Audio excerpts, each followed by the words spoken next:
دوستو channel subscribe, like اور share فرمائیں، شکریہ۔ بسم اللہ الرحمن الرحیم، الحمدللہ رب العالمین والصلاة والسلام علی خاتم النبیین، اما بعد۔ پاک بیوس محمد منشا، السلام علیکم، کیسے ہیں جناب؟ بات کرتے ہیں میاں محمد نواز شریف کے جو مختلف کیسز ہیں، ان کی جو اپیل آج لگی ہوئی ہے اسلام آباد ہائی کورٹ میں۔ آپ جانتے ہیں کہ جو ویل نون بینچ ہے اس معاملے میں جسٹس محسن اختر کیانی اور جسٹس عامر فاروق پر مشتمل ہے، اور وہ ملٹیپل اپیلیں سنے گا میاں صاحب کی طرف سے بھی اور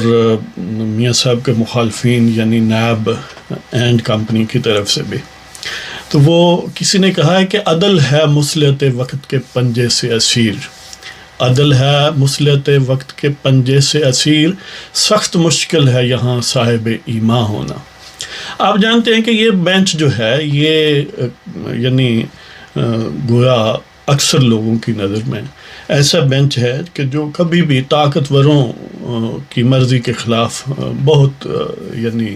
ریئر چانس ہے کہ جائے۔ بہرحال اس کے سامنے ایک تو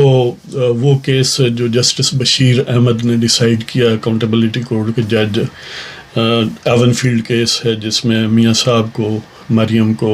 اور صفدر ایوان کو سزائیں ہوئی اور جرمانہ میاں صاحب کو ہوا۔ اور دوسرا کیس ہے ارشد ملک صاحب نے جو اکاؤنٹیبلٹی کے جج تھے جو اب برطرف شدہ ہیں، العزیزیہ ریفرنس والا، جس میں 7 سال میاں صاحب کو سزا ہوئی اور فلیگ شپ ریفرنس میں وہ بری قرار دیا گیا۔ اب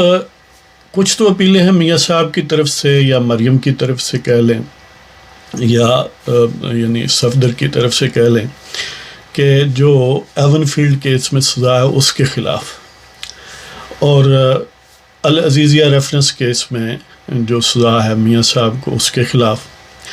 جبکہ نیب کی طرف سے اپیل ہے کہ فلیگ شپ ریفرنس میں میاں صاحب کو بری نہیں ہونا چاہیے تھا، یعنی بریت کے خلاف اپیل ہے۔ ایک یہ اپیل ہے کہ العزیزیہ ریفرنس کیس میں کم سزا ہوئی، زیادہ ہونی چاہیے، اور ایک 5ویں بھی ہے کہ وہ میاں صاحب کی جو میڈیکل رپورٹس ہیں ان کی جو انکوائری کی صورتحال ہے اس کے متعلق۔ تو بہرحال دیکھتے ہیں کہ یہ کیا گل کھلاتا ہے بینچ۔ آپ کو یاد ہوگا کہ ابھی ریسنٹلی اسلام آباد ہائی کورٹ کے چیف جسٹس جناب عطر من اللہ صاحب کے سامنے جب مختلف صحافیوں نے اور ہیومن رائٹس ایکٹیوسٹ نے جو کہ بڑے ویل نون ہیں اس معاملے میں، انہوں نے ایک پٹیشن فائل کی کہ یہ جو پیمرا کا ایک سمجھ لیں کہ سکھا شاہی حکم نامہ ہے جی، بقول ان کے کہ جو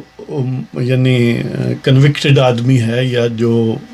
مبینہ طور پر مفرور ہے اس کا انٹرویو نہیں لیا جا سکتا، اس کا پی ٹی وی پر تذکرہ نہیں ہو سکتا، یا اس کی کوئی خبر نہیں آ سکتی۔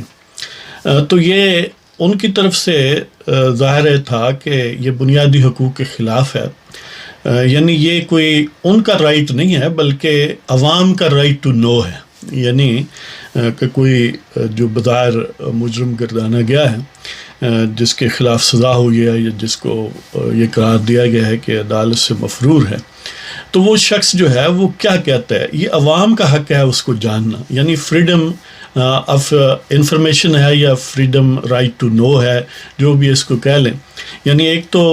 آئینی نظام میں جو بنیادی حق ہے رائٹ ٹو سپیک وہ، اور پھر عوام کا فریڈم آف انفارمیشن تک جو ایکسیس ہے اس کے، یعنی یہ فنڈامنٹل رائٹس کے متعلق ہے۔ لیکن ان کا اصرار تھا کہ اس سے یعنی بائی امپلیکیشن، میں نام لے رہا ہوں، ظاہر انہوں نے نام نہیں لیا، اور نام نہ لینے کے باوجود سب جانتے ہیں کہ وہ کون تھا جس کا ذکر ہو رہا تھا، میاں صاحب، کہ ان کے بقول کیونکہ میاں صاحب جو ہیں وہ عدالت سے مفرور ہیں تو یہ ان کو فائدہ پہنچ سکتا ہے، لہٰذا عدالت کبھی یہ نہیں کرے گی۔ حالانکہ پتہ نہیں وہ چاند پر تھے جب اس لاہور ہائی کورٹ نے جو مشرف ہے جس نے کبھی کوئی ہیئرنگ اٹینڈ نہیں کی اسپیشل ٹریبونل کی، سوائے ایک دفعہ وہ حاضر ہوئے اور وہ بھی بڑا چند لمحات کے لیے اور پھر مفرور ہو گئے، ان کو اب وہ جو اللہ انہیں غریق رحمت کرے جسٹس وقار احمد سیٹھ اور ان کے ایک اور رفیق نے، انہیں غداری کا مجرم قرار دیا، اور پھر لاہور ہائی کورٹ نے وہ مفرور ہی تھا مشرف اور کنوکٹڈ بھی تھا، اس کے باوجود نہ صرف اس کو ریلیف دیا بلکہ ریلیف بھی کوئی مہا قسم کا دیا کہ وہ اسپیشل ٹریبیونل ہی انویلڈ قرار دے دیا۔ آپ امیجن کریں، شاید اطہر من اللہ صاحب اس وقت مریخ پر ہو سکتا انہیں نہ پتہ چلا ہو، تو چاہیے تو یہ تھا کہ وہ وکلاء بتا دیتے یا ہیومن رائٹس ایکٹیوسٹ، لیکن انہیں بتانے کا موقع نہیں دیا گیا۔ شاید نیکسٹ ہیئرنگ میں بتانے کا موقع مل جائے، کیونکہ انہیں سانس اسی بات پر چڑھی ہوئی تھی اطہر من اللہ کو کہ دیکھیں جی اس سے فائدہ کس کو پہنچے گا؟ فائدہ بھئی عوام کو پہنچے گا، اس سے 22 کروڑ لوگوں کو پہنچے گا۔ جب فنڈامنٹل رائٹس جو ہیں as envisaged by the constitution ان کو کنفرم کرتی ہے کورٹ، تو اس کے بینیفیشری پورا پاکستان ہے، پورے عوام ہیں، پورے خواص ہیں سو ٹو سے۔ تو لیکن اطہر من اللہ صاحب کو شاید کوئی یعنی الہام تھا کہ اس سے میاں صاحب کو ہی صرف فائدہ پہنچتا ہے۔ یعنی یہ بھی عجیب تماشا ہے پاکستان کی کورٹس کا کہ عوام تو بڑی محنت سے انہیں بوٹوں کے نیچے سے نکالتے ہیں اور وہ پھر اس کے اندر ہی چلے جاتے ہیں۔ اب آپ کو یاد ہوگا کہ شوکت عزیز صدیقی صاحب کو مبینہ طور پر اس لیے برطرف کیا گیا کہ اگر وہ موجود ہوتے تو اطہر من اللہ کی جگہ چیف جسٹس ہوتے۔ ہم اطہر من اللہ کے متعلق کچھ مثبت آرار یا گمان رکھتے ہیں، یعنی دوسروں کے مقابلے میں محسن اختر کیانی یا جسٹس احمد فاروق کے مقابلے میں، لیکن اس کے باوجود یہ جب ہم سوچتے ہیں کہ شوکت عزیز صدیقی کو ہٹا کے اس کو ٹالیریٹ کرنے کا کیا مطلب تھا؟ اس کا مطلب یہی ہے کہ الٹیمیٹ جو یعنی قبلہ و کعبہ یہاں بھی ہے وہ بھی وہی ہیں جو طاقتور مراکز ہیں غنڈہ گردی۔ باہر یہ ظاہر ہے اوور نائٹ اپیلیں ڈیسائیڈ نہیں ہونی، ان پر بڑا ٹائم لگے گا، لیکن جو رخ جو یہی یعنی بینچ پہلے یہ کر چکا ہے کہ دیکھیں جی میاں صاحب جو ہیں وہ ہنستے ہوں گے۔ یار کمال یہ ہے کہ انہیں باوردی ٹھگ جو ہیں وہ ہنستے نظر نہیں آتے، وہ ان کے اوپر بوٹ رکھ کے اوپر کھڑے ہوں تو ان کو نظر نہیں آتے، لیکن سویلین آدمی جو ہے وہ کہیں 7 سمندر پار بھی بیٹھا ہو تو ان کی عقابی نگاہیں، روحانی نگاہیں وہاں تک پہنچ جاتی ہیں اور ان کو وہ ہنستا اور مسکراتا نظر آتے ہیں اور ان سے ان کی روح جلتی ہے۔ امیجن کریں، یعنی یہ ذہنیت جو ہے، لوگ کہتے ہیں کہ جی پاکستان میں لٹریسی کا مسئلہ ہے یا الٹریسی کا مسئلہ ہے کہ ناخواندہ ہیں لوگ، دوسرے لفظوں میں بقول ان کے، میں نہیں کہتا کہ جاہل ہیں لوگ، حالانکہ جاہل نہیں ہیں، یہ بات جھوٹی ہے، یہ پروپیگنڈا ہے پاکستان کے عوام کے خلاف۔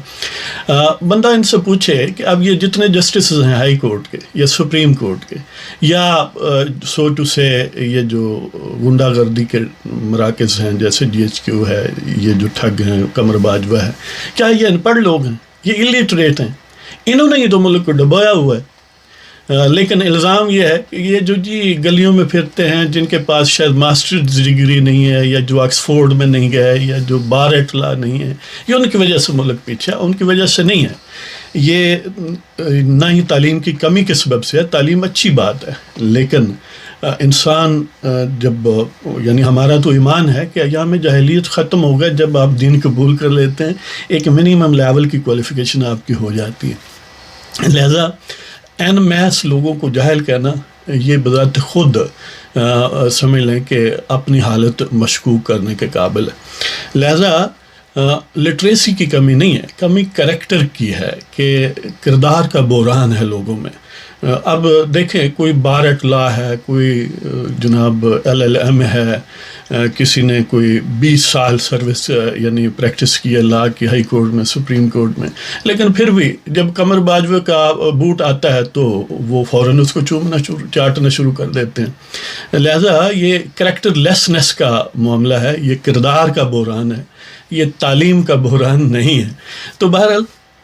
دیکھتے ہیں کہ یعنی یہ جو زور قلم ہے یہ کیا بوٹوں کی خوشنودی کے لیے ہی استعمال ہوتا ہے یا کبھی آئین اور قانون کی سربلندی کے لیے بھی استعمال ہوتا ہے؟